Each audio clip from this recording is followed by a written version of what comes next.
The next program will be a discussion of the Minnesota Ramp Project. Mr. Robert Zimmerman and Mr. Williams. Mr. Zimmerman is the career counselor in the independent living section. Mr. Williams is the Ramp Project coordinator. And I think Mr. Zimmerman, you will, or Mr. Williams first. I will go first, thank you. And good morning. I have to say I'm in awe of any budget over $60,000 because that's what I work with for the year for the 7-county metro area in Minneapolis to do what I do.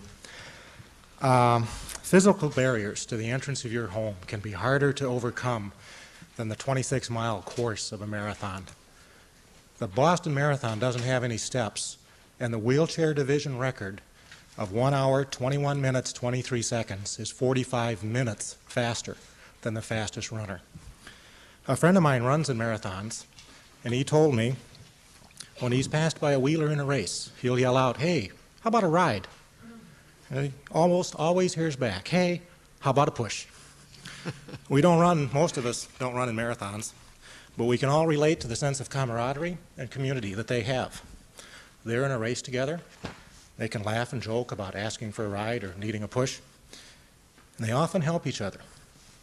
In a larger sense, we're all in a marathon together, and we often need to help each other in order to reach whatever finish line exists for each of us.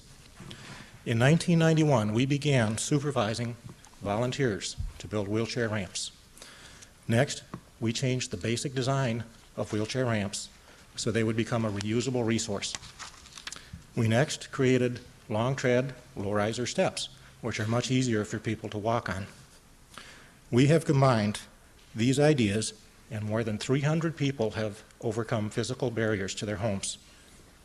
We have reduced the average cost of wheelchair ramps by 40%.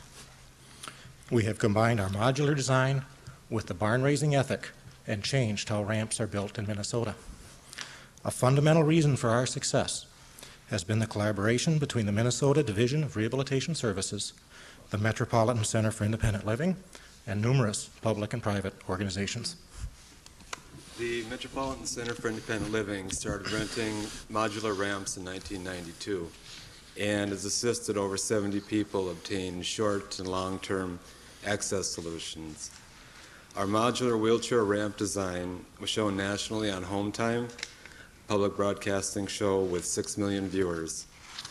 2 other Minnesota groups, a Rural Center for Independent Living and a Suburban JC's group chapter, have received community development block grants to start ramp projects based on our model.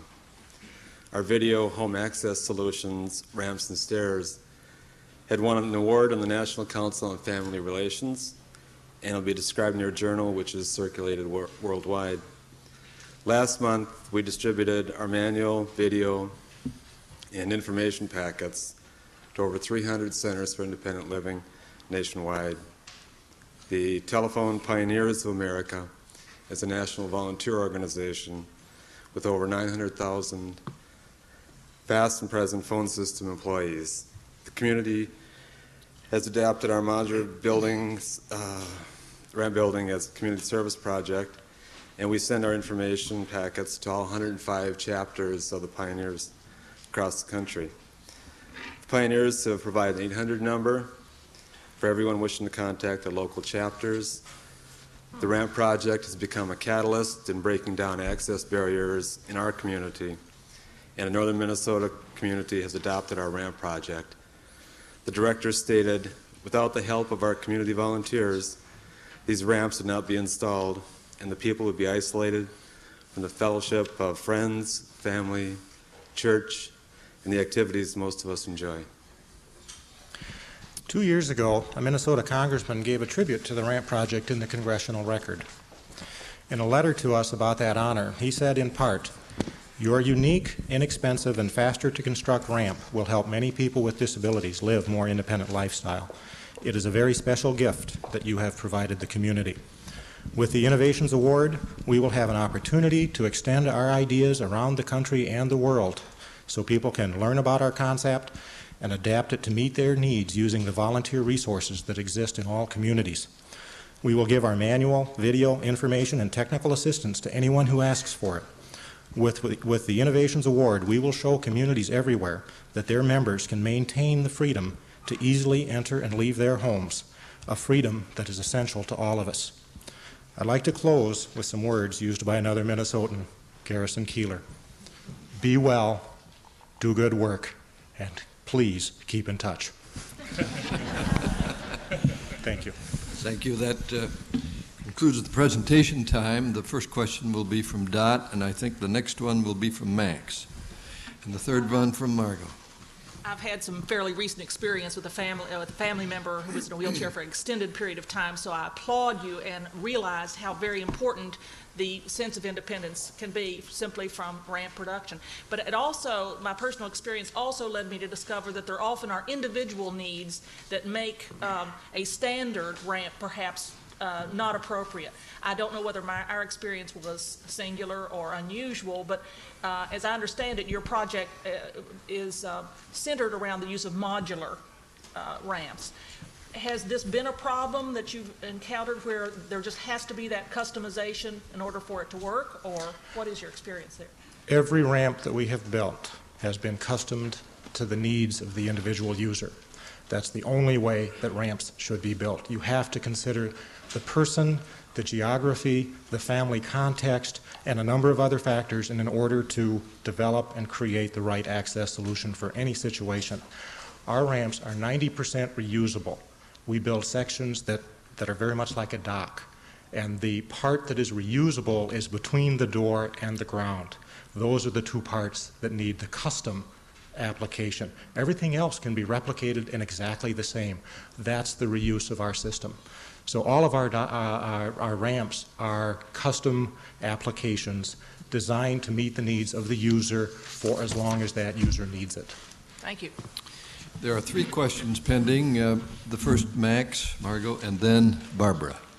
Since the community volunteer aspect of it is so important, would you just maybe explain how that's handled, how you're going to obviously have people moving in and out of the volunteer group, the ability to recruit new people, and to keep this process moving? In Minneapolis, we have had astounding success with the Telephone Pioneers. They have adopted statewide ramp building. In Minnesota, that's a group of 9,000 approximately people. This is a community issue. Every ramp project that develops will be unique to their own community. The resources that exist include church groups and JCs and carpenter unions and family members. Our primary source of volunteers have been the family members and friends of the people who need the ramp. That accounts for about 60% of the volunteers. They have a vested interest in helping the people who need the ramp. For the people that don't have a basis of assistance, a framework to draw on for whatever reason, we start relying on other volunteer organizations, and we often pay for the labor in order to get the ramp built fast enough to meet the need. So it allows a variety of methods of getting the labor done. Also the funding for the materials. There are 2 minutes remaining. Margot, your question. Could you give us some sense of how big a problem this is? I mean, how many out of you've helped 300 people since 1991. How many could you have helped if you were a massive organization? The disability statistics are imprecise as far as I can tell. The statistic I hear is that 20% of the population has a disability that affects one or more life areas.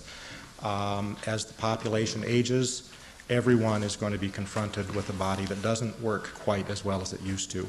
Ramps and stairs are an answer to the problem that I think almost all of us are going to face. And I see the biggest issue as the aging of the population. And aging in place is a apparently cost-effective way of helping people survive. Barbara? As a temporarily able-bodied person, which is the way I think of all of us in this room, or most of us in this room, my late husband spent the last 6 years of his life in a wheelchair, and I know something about ramps, but my question is, are the ramps that you have, because of the nature of the design, are they effective for both manual chairs and motorized chairs? And are the standards in terms of safety and other things effective for both of those kinds of pieces of equipment? Again, when we're building an individual ramp, we take into account who's using it. It may be a three-wheel scooter, it could be an electric wheelchair, a manual, it could be a cane or a walker. And our ramps are engineered and rated at 60 pounds per square foot live load, which exceeds the standard for decks in homes in Minnesota. We build the same structure no matter what the person needs. We build the length to meet their need. The structure is the same. That gives us the reusable